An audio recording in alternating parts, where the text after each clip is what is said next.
जहाँ जहाँ हिमाचल प्रदेश में किसान सब्जी की खेती करता है वो बहुत पीड़ा से गुजर रहा है। पिछले कल हम ठियोग में थे और ये साथी सुरेंद्र और जगदीश भी वहाँ से आए हैं। लोग बहुत परेशान हैं। अभी पिछले दिनों में तो थोड़ा गोभी का रेट 6-7 रुपए हुआ है, लेकिन जैसे तनवर जी ने कहा 2-3 रुपए की बिकी है। और अधिकतर किसान को जो दिल्ली गोभी भेजी है उसने उल्टा पैसा आढ़ती को भेजना पड़ा, बिकी नहीं। और दूसरी तरफ यहां पर शहर में आज मैं कह नहीं सकता दाम क्या है, ये 30 रुपया तक बिकी है। मतलब कोरोना काल के चलते हुए जो सरकार को एक सुविधा नीचे किसान को देनी थी, हम समझते हैं नहीं दी। किसान की पीड़ा बहुत अधिक बढ़ गई है। और ऊपर से आप सब जानते हैं ये जो प्राकृतिक आपदा आई है, व्यापक ओलावृष्टि, आज बच जाएंगे तो मैं कह नहीं सकता, लेकिन कोई इलाका शिमला जिला, कुल्लू, मंडी के इलाके और ये कनौर के और ये चंबा और भरमौर भी होगा, वहां से ऐसी सूचना नहीं है। ये कांगड़ा का एरिया है, कोई एरिया बचा नहीं। पहली फसल जो गेहूं की थी तबाह हो गई, अब की फसल बची नहीं है। तो इसलिए हमने किसान सभा ने ये निर्णय लिया कि इन सब प्रश्नों को लेकर जो 6 महीने जब ये पूरे होंगे किसान के आंदोलन के 26 तारीख को, तो इन प्रश्नों को उठाना है और सरकार पर दबाव डालना है कि आप जो किसान की पीड़ा बढ़ रही है, जो उसका नुकसान हो रहा है, उसकी पूर्ति करनी है। आप सब जानते हैं ये पिछले महीने के 23 तारीख को बर्फ पड़ गई और पूरे जो पहाड़ी इलाका है जहां पर सेब लगता है, वृक्ष तबाह हो गए। एक नया पैसा सरकार ने नहीं दिया। कुछ टीमें भेज दी, कुछ सर्वेक्षण कर दिए, लेकिन कई कैबिनेट मीटिंग उसके बाद हो गई। इतना नहीं, वो क्या कहते हैं, सरकार ने अनाउंस किया कि आपको कुछ छोटा मोटा सब्सिडी छूट दे देंगे, वो भी क्या कहते हैं ऐलान नहीं किया। ओलावृष्टि आई, कुछ नहीं किया। सब्जी बिक नहीं रही है, कुछ नहीं किया। इसलिए ये फैसला हुआ है कि 26 तारीख को इन विषयों को लेकर सरकार का ध्यान आकर्षित करने के लिए और दबाव डालने के लिए किया जाएगा। एक बात। दूसरी बात जो हम यहाँ कहना चाहते हैं, मैं आज बहुत पीड़ा में, बहुत दुखी महसूस कर रहा हूँ। आप सब जानते हैं इस कोरोना के चलते हुए पिछले कल तो मृत्यु हिमाचल प्रदेश में थोड़ी कम हुई है परसों की तुलना में। परसों तो ये 70 का आंकड़ा छू गया था, लेकिन पिछले कल थोड़ा कम हुआ है। लेकिन इस प्रश्न को लेकर अभी भी सरकार जो बुनियादी काम उसको करना है नहीं कर पा रही। आप जानते हैं हमारे हेल्थ वर्कर्स कितनी कठिनाइयों में काम कर रहे हैं। उनका एक नया प्रोटोकॉल ले आया है कि भाई अब वो जो लगातार ड्यूटी अलग अलग जगह वो देते हैं, कोई 10 दिन देता है, कोई हफ्ता देता है, कोई 4 दिन देता है, वो डिपेंडिंग अपॉन दी जो स्टाफ अवेलेबल है। उसके बाद उनको क्वारंटीन में डाला जाता था। आप जानते हैं मेरे चुनाव हलके से उस परिवार को मैं जानता हूं। आज सुबह मुझे खबर मिली, स्टाफ नर्स थी, द्रोपता उसका नाम, वो 18 दिन इस वायरस के खिलाफ संघर्ष करती रही वेंटिलेटर पर, और आज उस वायरस ने उसको हमारे से छीन लिया। मेरी थोड़ी देर पहले उनके पिताजी से बात हुई और मैं जानता नहीं कि इस कमिटमेंट को सरकार पूरा कर रही है कि नहीं कर रही है। वो जो 50 लाख का इंश्योरेंस है वो दे रही है कि नहीं दे रही है, लेकिन मैं समझता हूं ये सरकार की बहुत बड़ी जिम्मेवारी होनी चाहिए कि जो इस तरीके से लोग पिछले वर्ष भी इस महिला ने, स्टाफ नर्स ने, द्रौपदा जी ने कोई सिंगल दिन नहीं रखा होगा जब ये ड्यूटी पर नहीं गई होगी। पूरा कोविड में ड्यूटी देती रही, इस साल भी पूरी कोविड में देती रही, और फिर जब इन्फेक्ट हो गई तो ऐसा उसके परिवार को देखना पड़ा, लोगों की जिंदगी को बचाती रही, लेकिन आज इस दुनिया में रही नहीं, इस दुनिया को छोड़ के चले गई। इसीलिए हम सरकार को कहना चाहते हैं, जो ये प्रोटोकॉल है उस प्रोटोकॉल को ये फॉलो करो।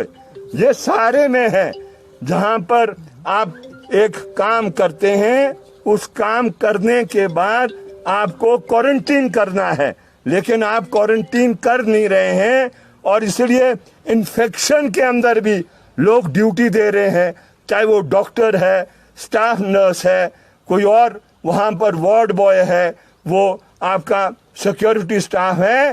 पिछले कल हम स्नोडन में गए, जो हालात मैंने वहां देखे, इतने बद से बदहर हाल मैंने आज से पहले देखे नहीं है। ऊपर से सारा चौरा है, और वहां पर क्या कहते हैं, एक छोटा सा कमरा है जिस कमरे में चेंज भी कर रहे हैं, और ड्यूटी के बाद जो आपको वो औपचारिकताएं करनी है, नहाना है और वो दूसरे कार्य करने हैं, वो भी क्या कहते हैं, एक गीजर तक उपलब्ध नहीं है। तो अगर ऐसी लड़ाई क्या कहते हैं कोरोना के खिलाफ लड़के, अगर सरकार सोचे कि हम कोरोना पर विजय हासिल कर पाएंगे, मैं नहीं समझता। आज तो बेचारी एक द्रौपदा गई है, आने वाले समय में खुदा ना खास्ता ऐसा हो, लेकिन यह हकीकत सच्चाई है, जिस परिस्थितियों में ये काम कर रहे हैं, कार्य कर रहे हैं, ऐसी बहुत कठिन परिस्थिति है, और सरकार की तरफ से जो मदद मिलनी चाहिए वो मदद नहीं मिल रही है। मैं बड़े दुख से इस बात को आपसे शेयर करना चाहता हूँ, और ये इस बात को कहते हुए मैं उसी विषय पर आना चाहता हूँ जहां से तन्वर जी ने शुरू किया, उसको एक और बात से मैं जोड़ना चाहता हूँ। ये जो कोरोना के चलते हुए एक और नई किस्म की मुसीबत जो लोगों में चिमट गई है, वो है ये जो काला बाजारी है, जो है कि जो आज वस्तु जिंदगी को बचाने के लिए मेडिसिन, मास्क वगैरह जो जरूरी है, उनके दाम आसमान को छूते जा रहे हैं, और इस पर भी सरकार का नियंत्रण नहीं है।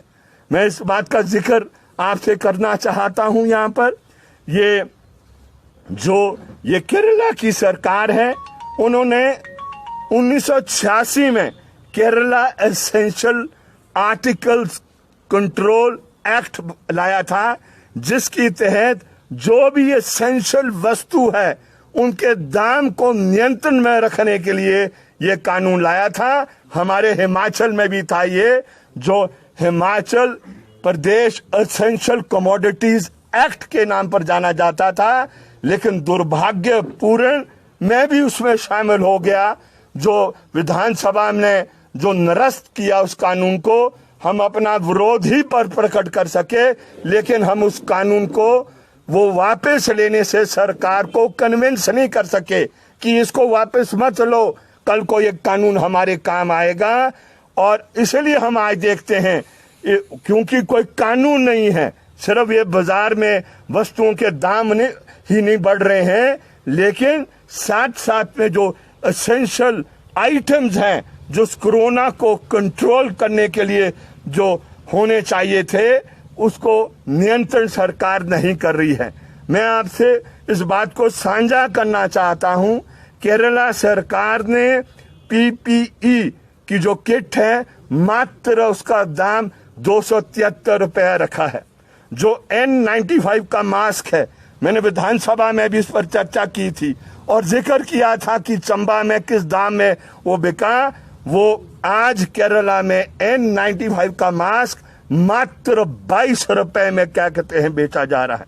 जो ट्रिपल लेयर का मास्क है वो 3 रुपया 90 पैसे में। जो ये फेस शील्ड है जो आज बहुत से डॉक्टर इस्तेमाल कर रहे हैं और जो बहुत से जिनको एंटीबॉडी डेवलप होगी है, जो पीपी किट को इस्तेमाल नहीं कर रहे हैं, ये मात्र फेस शील्ड 21 रुपया का अवेलेबल है। डिस्पोजेबल एप्रन 12 रुपए का है। सर्जिकल गाउन 65 रुपए का है और जो इंस्पेक्शन ग्लव लगाए जाते हैं 5 रुपया 75 पैसे। आप पता करो यहाँ क्या दाम है। अव्वल तो उपलब्ध बहुत से होते नहीं है, लेकिन जो उपलब्ध भी हो रहे हैं उसका दाम ट्रिमेंडसली क्या कहते हैं बढ़ गया है। तो इस बात का भी हम कहना चाहते हैं, सरकार इसको क्या कहते हैं नियंत्रण में लाए। और साथ में भारत सरकार को भी हम चेताना चाहते हैं, जिस विषय को 26 को भी हम उठाना चाहेंगे। ये हाईएस्ट लेवल इन्फ्लेशन चले गया है। पेट्रोल और डीजल का दाम तो कल आपने सुना होगा कि कहां पहुंच गया है। ये मार्च 2013 में हाईएस्ट इन्फ्लेशन गई थी 8.16 पर, लेकिन मार्च के महीने साल ये इन्फ्लेशन ये क्या कहते हैं उसको क्रॉस कर गई थी। और जो अप्रैल में अभी आंकड़े आए हैं ये 10 पॉइंट मेरे ख्याल 49 पर चलेगी है। ये इतना हो गया, एक मंदी ऊपर से आपका मुद्रास्फीति, ये हालात ऐसे हो गए हैं जिसमें कि ऐसा लगता है कोई सरकार नाम की चीज रही नहीं है। चाहे वो दिल्ली की बात है और यहां भी ऐसा लग रहा है कि वो शाम को जब सरकार टेलीविजन पर आती है और उसमें फेसबुक में आती है तो तब लगता है कि सरकार है, आगे पीछे काम के काम से नहीं लगता है कि कोई सरकार काम कर रही है। और अंत में हम इस बात को भी यहाँ पर इसका जिक्र करना चाहेंगे कि इसमें चूक खा जाएंगे हम। अभी भी समय है, अभी भी इनको ये समझ लेना चाहिए कि अगर इस महामारी से बचना है तो हम समय के साथ लड़ाई लड़ रहे हैं। समय का साथ लड़ाई का मतलब क्या है कि इस वेव से खतरनाक तीसरी वेव आएगी। अगर इस वेव में इस वेव के जो कार्य सरकार को करने हैं अगर वो करने में सक्षम नहीं होगी, और वो है जो ये वैक्सीन लगनी थी, इस वैक्सीन में कहीं ना कहीं सरकार चूक खा रही है। एक तो इन्होंने गलती ये कर दी, जो जिस समय ये महामारी आई थी, जो दुनिया से इनको ये वैक्सीन ऑर्डर करनी थी, भारत सरकार ने की नहीं।